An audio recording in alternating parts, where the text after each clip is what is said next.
Assalamualaikum warahmatullahi wabarakatuh. Alhamdulillahi rabbil alamin. Wassalatu wassalamu ala ashrafil anbiya wal mursalin. Nabiyina Muhammad wa ala alihi wa sahbihi ajma'in, amma ba'du.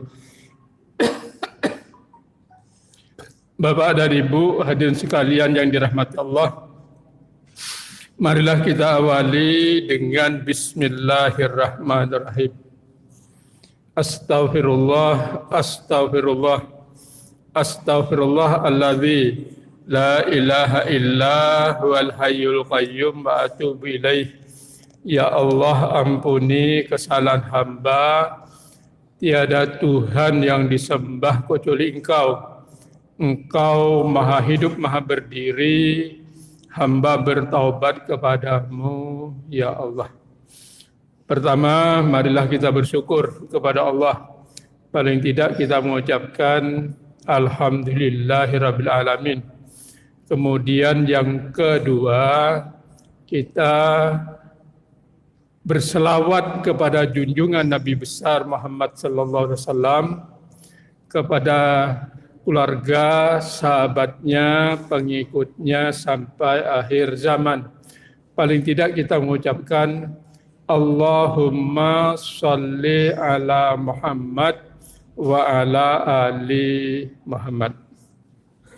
Hadirin sekalian, sekarang masih Zulhijjah, masih tinggal berapa hari lagi? Pokoknya sebentar lagi kita meninggalkan tahun 1445 Hijriah dan akan memasuki tahun 1446 Hijriah. Tahun 1446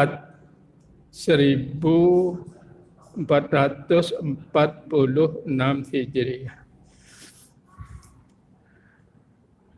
Di Al-Quran Allah mengatakan bahwa kita disuruh melakukan renungan.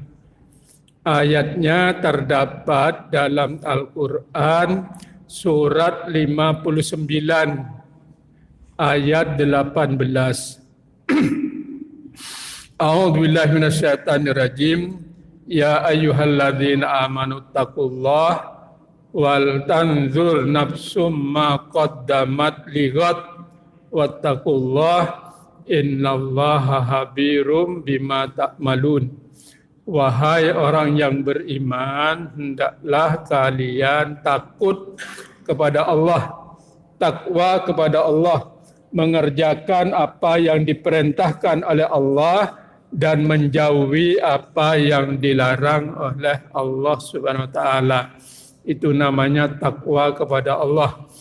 Dan hendaklah masing-masing diri melakukan renungan diri, introspeksi diri. Apa yang dikerjakan hari ini bermanfaat untuk hari esok, hari akhirat. Dengan takwa kepada Allah, sesungguhnya Allah maha teliti terhadap apa yang kalian kerjakan. Hadirin yang dirahmati Allah, Ibnu Katsir menjelaskan ghad besok itu yaitu beberapa alternatif. Besok itu berarti bisa kalau anakku nanti menghadapi masa depan kayak apa nasib anakku nanti. Besok bisa berarti kalau aku pensiun nantinya akan tinggal di mana dan apa yang aku persiapkan. Tapi besok yang paling utama yaitu kalau aku mati nantinya mau kemana. Yang mana yang mau dijelaskan? Kalau semuanya memerlukan 3 jam ini. Ya sampai jam berapa kalau begitu? Bisa jam 10 baru selesai. Hadirin sekalian yang dirahmati Allah, di beberapa tempat saya juga menjelaskan tentang hari esok ini. Penjelasannya esok bila aku sesudah mati. Tapi pada pengajian ini besok bagaimana nasib anak-anakku besok ini. Hadirin sekalian yang dirahmati Allah, saya tadi melakukan diskusi bersama anak-anak SLTA yang bermasalah. Sekalinya tidak sedikit, banyak anak SLTA yang bermasalah. Dikumpulkan oleh sekolah itu ya kurang lebih sekitar 45 sampai 50 lah banyaknya itu. Dan saya disuruh berdiskusi dengan mereka.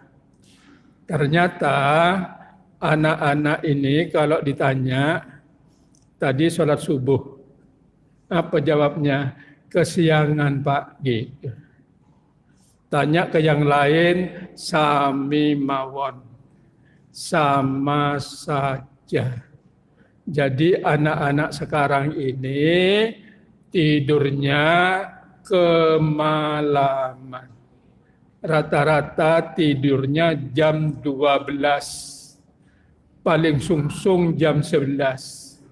Keredak yang tidur jam 9, jam 10 dah ada. Itu. Apa yang dilakukan? Main HP. Nah, main HP. Nah, dibelikan oleh orang tuanya. Akhirnya tidurnya kemalaman. Ini pesan saya ke Pian. Pian dimungkinkan sudah punya, jelas punya anak, anaknya sudah punya anak juga, bahkan sudah punya buyut dan sebagainya. Mari perhatikan itu, karena ada perintah Allah. Masing-masing merenungi diri, apa yang dilakukan hari ini bermanfaat hari esok. Apa yang dilakukan oleh orang tua membawa anak-anaknya nantinya selamat. Ternyata yang terbaru ini laporan anggota DPR dan DPRD terlibat judi online. Banyaknya berapa yang pian baca di YouTube? Oi, yang terlibat judi online. Halo? Hah? Banyaknya hampir 1.000 itu. Ya Allah, main online. Ternyata banyak juga orang tua, bahkan ada guru pegawai negeri yang main judi online. Saya 2 tahun yang lalu didatangi pasangan suami istri. Istrinya melapor membawa suaminya, dia kalah main judi online. Jumlahnya tidak tanggung-tanggung. 4 miliar rupiah. 4 miliar. Bukan 100 juta, bukan 200 juta, tapi miliatan itu. Bangkrut dia. Orang tuanya, padahal dia sudah berkeluarga. Itu. Orang tuanya membiarkannya. Akhirnya karena ditagih terus, ya harus bayar. Rumahnya yang berapa, yang sangat bagus itu akhirnya dijual untuk membayar hutang anaknya yang kalah main judi online. Hadirin sekalian yang dirahmati Allah, jangan menyalahkan ini. Ini juga di dalamnya ada aplikasi Quran, ada aplikasi hadis, ada ceramah-ceramah yang bagus-bagus juga di sini. Tapi main game juga ada di sini.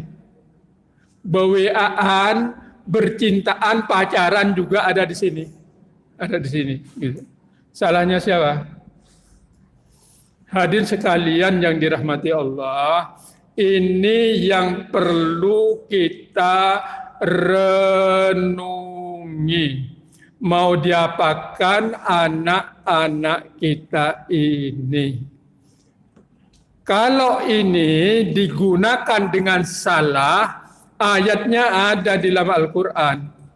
Tapi kalau digunakan dengan benar, ayatnya juga ada di dalam Al-Quran. Hadirin sekalian yang dirahmati Allah, kalau anak ini kecanduan main game, ayatnya terdapat dalam Al-Quran surat yang ke-18, surat Al-Kahfi ayat 103. Surat Al-Kahfi ayat 103 sampai 106. Anak yang kecanduan, bukan cuma anak, orang dewasa yang terus hanya nonton di sini, apalagi main game online ini dijelaskan dalam Al-Quran. Ayat surat Al-Kahfi ayat 103 sampai 106. Saya bacakan ayatnya. A'udzubillahi minasyaitonirrajim. Bismillahirrahmanirrahim. Qul hal nunabbiukum bil ahsarina a'mala. Katakanlah wahai Muhammad, apakah perlu kami Allah memberitahukan kepadamu tentang orang-orang yang paling rugi perbuatannya. Jadi Allah menceritakan orang yang paling rugi, pokoknya paling rugi dah perbuatannya itu. Dijelaskan oleh Allah di ayat 104-nya, yaitu alladzina dhalla sa'yuhum fil hayatid dunya wa hum yahsabuna annahum yuhsinuna sun'a, yaitu orang-orang yang sia-sia perbuatannya dalam kehidupan di dunia. Kenapa kok sia-sia? Karena mainin terus. Tidak ada manfaatnya, sia-sia, apalagi main judi online. Sia-sia perbuatannya itu di dalam kehidupan dunia, sedangkan mereka mengira telah berbuat sebaik-baiknya. Wah, aku tadi menang, aku bisa menyelesaikan problem di dalam main itu luar biasa, merasa sebaik-baiknya. Tapi mainnya kadang-kadang mulai dari habis maghrib sampai jam 2 malam itu. Jadi orangnya sia-sia katanya Allah, dan paling rugi kehidupannya di dunia itu. Ulaikal ladzina kafaru bi ayati rabbihim wa liqaihi fahabitat a'maluhum fala yuqim lahum yaumal qiyamati wasna. Mereka itu adalah orang-orang yang mengingkari ayat-ayat Allah, tidak percaya kepada ayat Allah.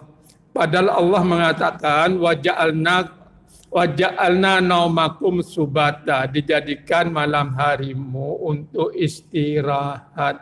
Jadi bukan matanya hanya melek, melotot, melihat gambar atau main judi sampai tengah malam. Itu melanggar ayat-ayat Allah. Jadi katanya Allah, Mereka adalah orang yang mengingkari ayat-ayat Allah, Tuhan mereka, dan tidak percaya terhadap pertemuannya dengannya. Jadi orang ini nanti yang matinya tidak bakalan ketemu dengan Allah. Karena main terus. Diingat, dilihat anak pian, cucu yang main itu. Hati-hati. Ayatnya jelas.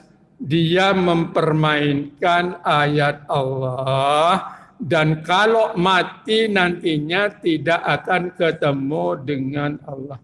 Lalu untuk apa hidupnya ini? Makanya katanya Allah, maka sia-sia amal mereka. Dan kami Allah tidak memberikan penimbangan amal mereka pada hari kiamat. Jadi tidak ada amal baiknya. Semuanya amalnya rusak itu katanya Allah. Hadirin sekalian yang dirahmati Allah.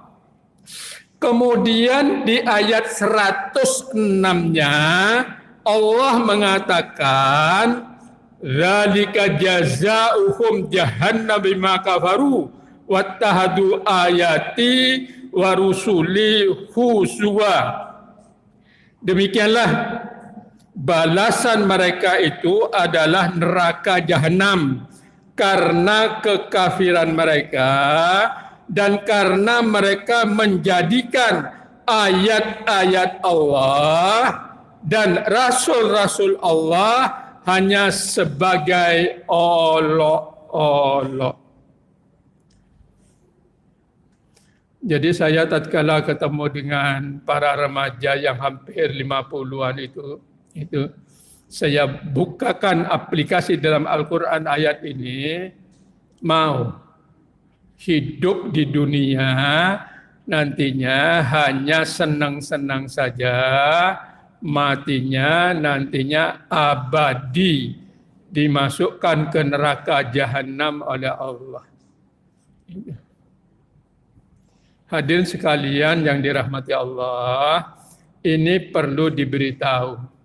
Tapi yang namanya anak-anak yang sudah kecanduan ini disuruh berhenti tidak mau berhenti. Lalu kayak apa? Kayak apa? Caranya secara bertahap. Jadi anak dibatasi mainnya tidak boleh lebih dari 3 jam sehari semalam.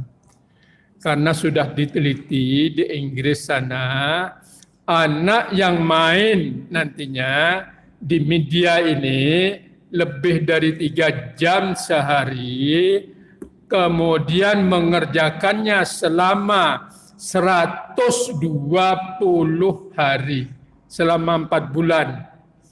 Malah ini bukan cuma 4 bulan, kadang-kadang mulai dari SD, SMP, SMA main terus gitu. 4 bulan saja, tiap hari 3 jam.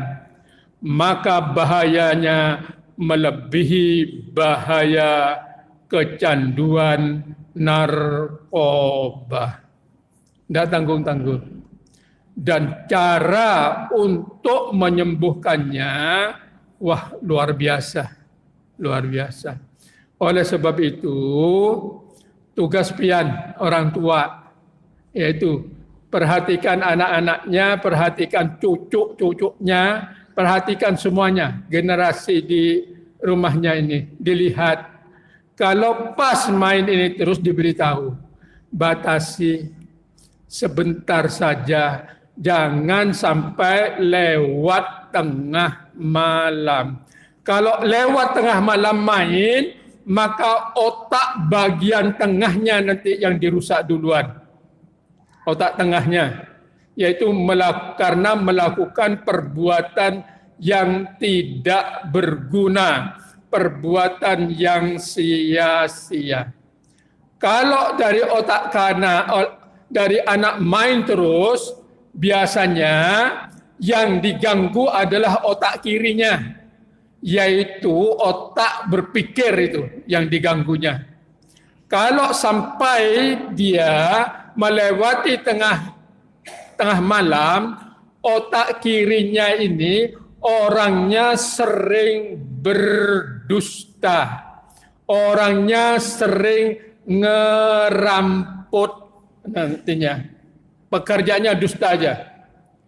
Padahal berdusta ini paling tidak disukai oleh Allah Subhanahu wa taala.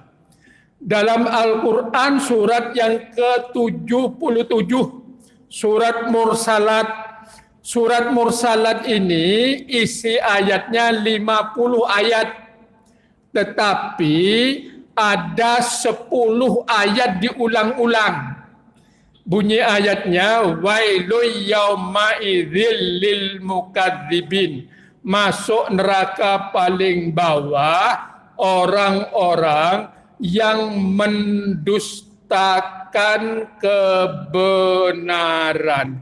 Orang yang berdusta itu dicantumkan di surat Mursalat itu pada ayat 15, ayat 19, ayat 24, ayat 28, ayat 33, ayat 37, ayat 40, ayat 45, ayat 47, ayat 49.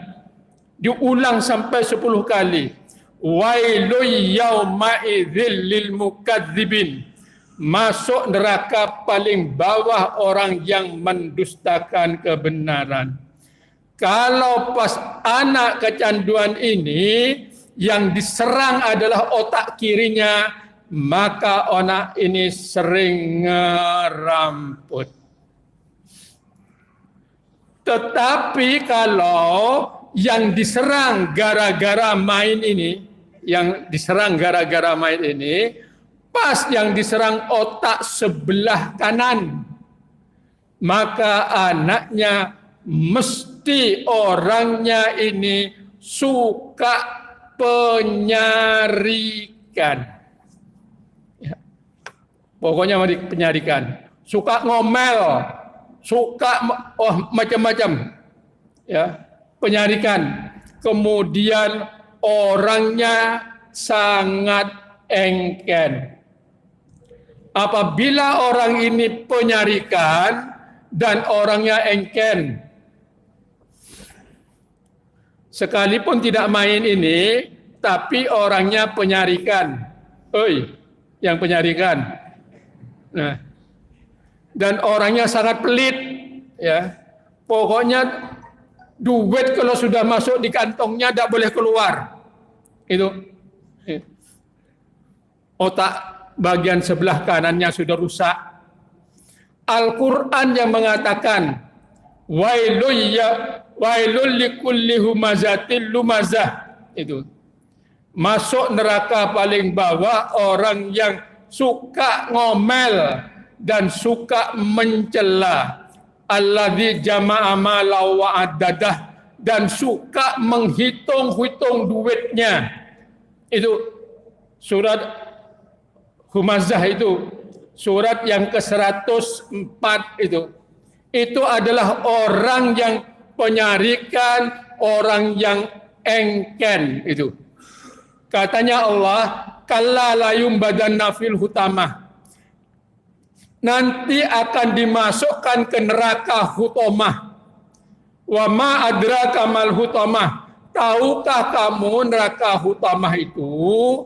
Neraka hutamah itu neraka yang diciptakan oleh Allah SWT, kayak wadah yang sangat besar itu. Kemudian Allah menyuruh malaikat Jibril bakar neraka hutamah itu selama 1000 tahun. Malaikat Jibril langsung membakarnya. Setelah 1000 tahun langsung lapor kepada Allah. Katanya Allah, bakar lagi selama 1000 tahun, 2000 tahun sudah. Kemudian setelah dibakar 2000 tahun, katanya Allah, bakar lagi selama 1000 tahun lagi. Asalnya neraka dibakar 1000 tahun itu warna api neraka itu adalah merah tak ada celahnya karena sangat panasnya. Bakar lagi selama 1000 tahun, api neraka itu seperti putih karena sangat panas. Setelah dibakar lagi selama 1000 tahun, warna api neraka itu hitam pekat saking panasnya. Orang-orang yang penyarikan, biasanya yang penyarikan di rumah itu mama atau abah? Oi. Hah? Kenapa kok mama? Oke, mamanya penyarikan itu. Tapi rajanya penyarikan siapa? Kalau mama kan suka nyarik, tapi rajanya siapa? Abahnya. Kalau gitu sama gitu. Hadirin sekalian, mulai hari ini tidak usah marah dalam hidup. Marah tidak ada gunanya. Lebih baik berkasih sayang dengan siapapun gitu. Hadirin sekalian, kemudian yang penyarikan dan engken dilempar ke neraka hutamah. Setelah dilempar, dia membakar orang itu sampai ke hati.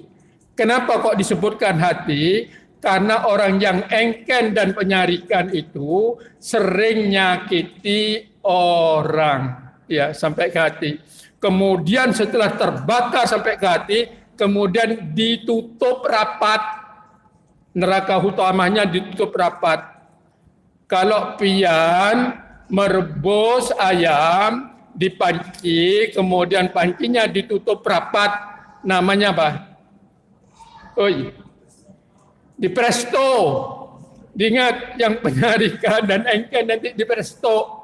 Ya, kalla la yumbadanna fil hutama wa ma adraka mal hutama narullahil muqaddatul lati tatliu alal afidah innaha alaihim muqsadah. Kemudian ditutup rapat itu di presto fi amadim mubaddadah, kemudian diikat pada tiang yang panjang. Diikat tiang yang panjang itu di sate, bukan di sate dan di soto, bukan. Tapi ini di presto dan di sate. Mulai hari ini, jangan jadi orang yang suka marah.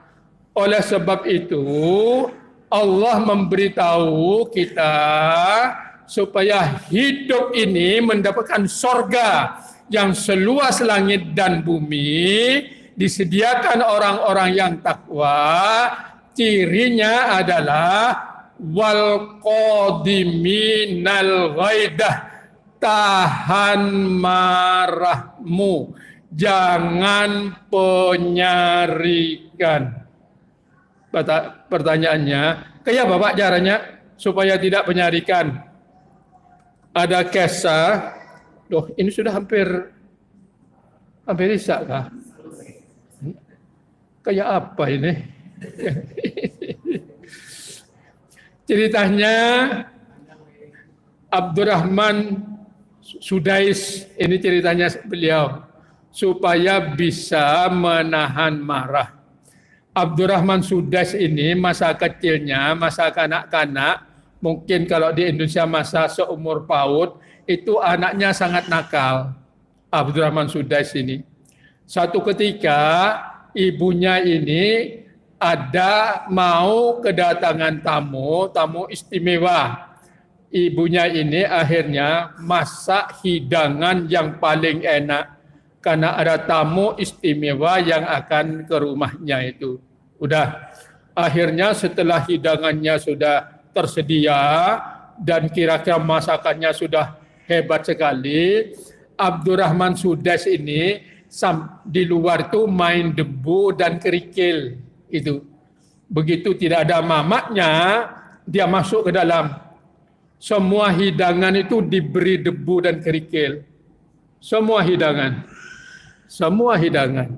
diberi debu dan kerikil. Kalau pian mak, bu, mungkin sudah sariknya memuncak banget itu, ya. Tapi ibunya ini tidak marah. Malah dia keluar, aku ini ada tamu. Mudah-mudahan kamu menjadi imam di Masjidil Haram dan di Masjid Madinah. Marahnya itu dengan doa. Ingat, mama dengan abah kalau sekarang marah luar biasa, munculkan dalam doa. Dikabulkan oleh Allah. Langsung dikabulkan. Langsung dikabulkan. Mulai hari ini, jangan ada yang marah-marah lagi sudah. Munculkan marahnya dengan doa. Masya Allah. Abdurrahman Sudais mendengar mamanya berdoa demikian itu sadar kalau dirinya dimarahi, tapi didoakan itu. Berhenti nakalnya. Langsung belajar baca Al-Quran. Umur 12 tahun hafal Al-Quran. Dan kemudian hari jadi imam di Masjidil Haram dan di Masjid Nabawi. Yang cerita itu dia sendiri. Untuk memberitahu bagaimana supaya kita bisa menahan marah. Insya Allah ini bisa semuanya. Oleh sebab itu marahnya yang kemarin-kemarin dicabut aja sudah. Jadikan doa saja. Siapa tahu masih diakui oleh Allah doanya masih nyambung.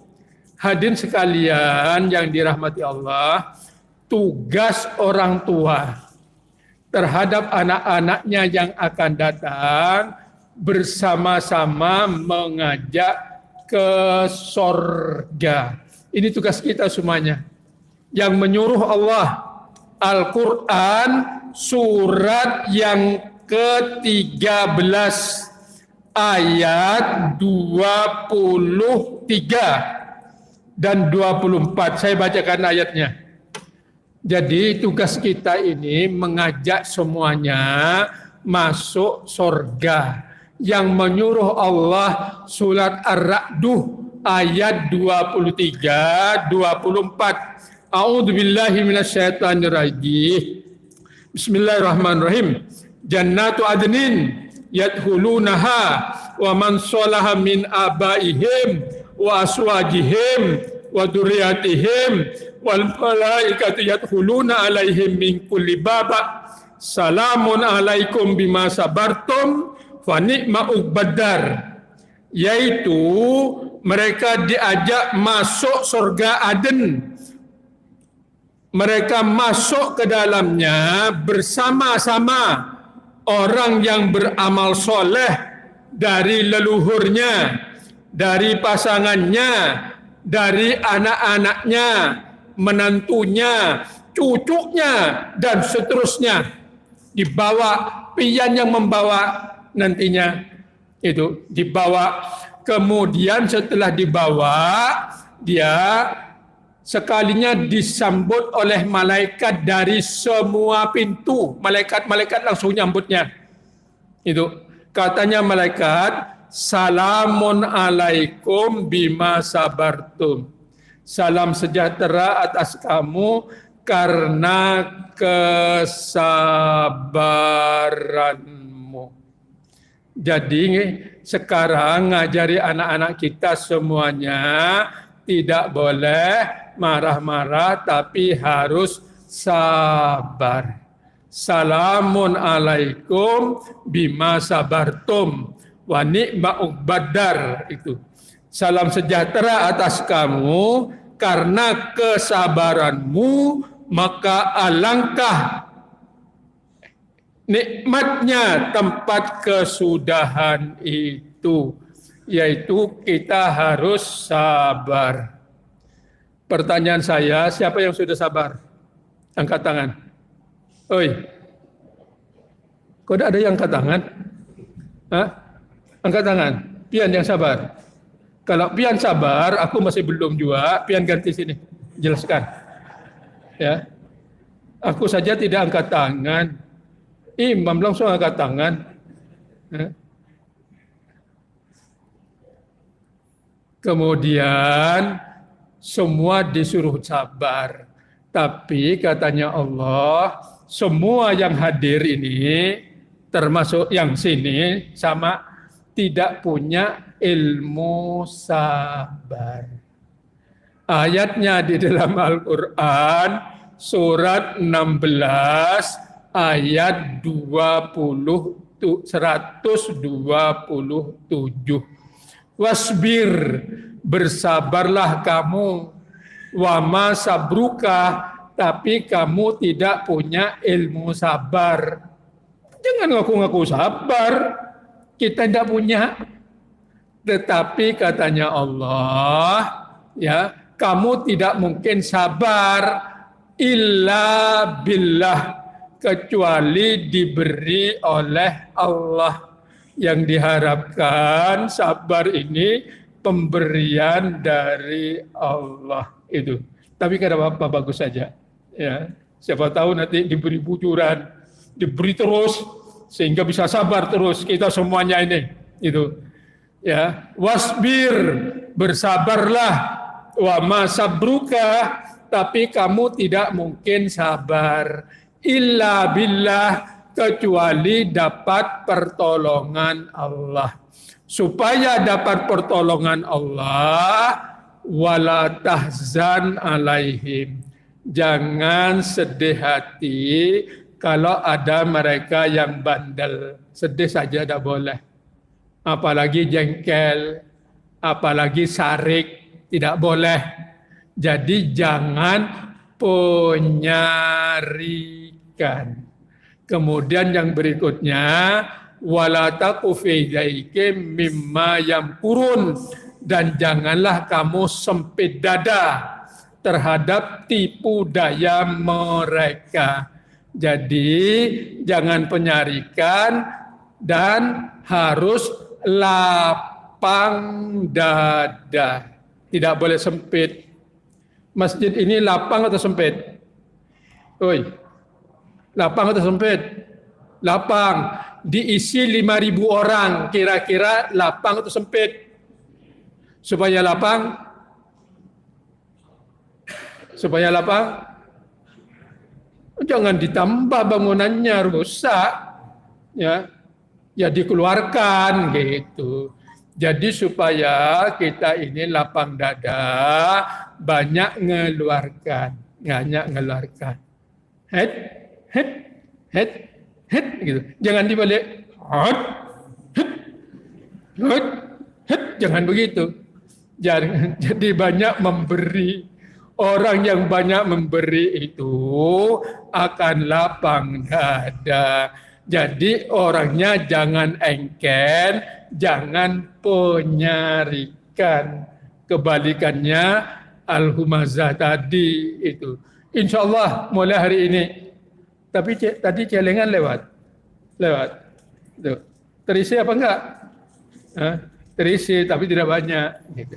Yang akan datang pokoknya ngasih. Seberapa ngasih gitu. Seberapa ngasih. Siapa tahu nantinya diberi kesabaran oleh Allah Subhanahu wa ta'ala.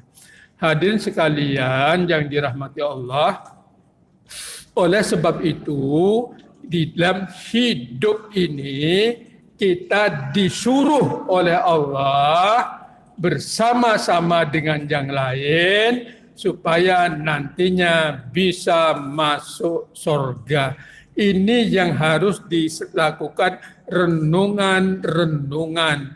Kemudian kalau orang bisa melakukan seperti itu, innallaha ma'alladzina taqau walladzina hum muhsinun, yaitu sesungguhnya Allah bersama orang-orang yang takwa. Yang takwa tadi, ya ayyuhalladzina amanu taqullah, wahai orang hendaklah bertakwa dan hendaklah masing-masing diri melakukan renungan diri. Renungan dirinya ini adalah orang nantinya innallaha ma'alladzina taqaw walladzina hum muhsinun, dan Allah bersama orang takwa dan orang yang melakukan kebaikan. Oleh sebab itu, kalau takwa dan takwa di dalamnya melakukan kebaikan-kebaikan, maka digandeng oleh Allah. Innallaha ma'al ladzina taqau. Allah nantinya menggandeng orang yang takwa. Ma Allah itu adalah takwa yang paling tinggi. Takwa yang paling tinggi ini adalah ma Allah. Jadi orangnya takwa, lebih takwa lagi, paling takwa. Yang paling takwa nantinya adalah orang yang bersama Allah Subhanahu wa taala. Waktunya sudah. Ya, kita sudahi karena sudah dibatasi oleh ini waktu. Marilah kita tutup, mudah-mudahan kita semuanya dapat melakukan renungan lalu mengajak kita bersama-sama dengan cara sabar, dengan cara tidak menyarikan dan tidak engken melakukan kebaikan-kebaikan. Mudah-mudahan kita semuanya bisa melakukan ini semuanya. Subhanakallahumma bihamdika asyhadu an la ilaha illa anta astaghfiruka wa atubu ilaik. Assalamualaikum warahmatullahi wabarakatuh.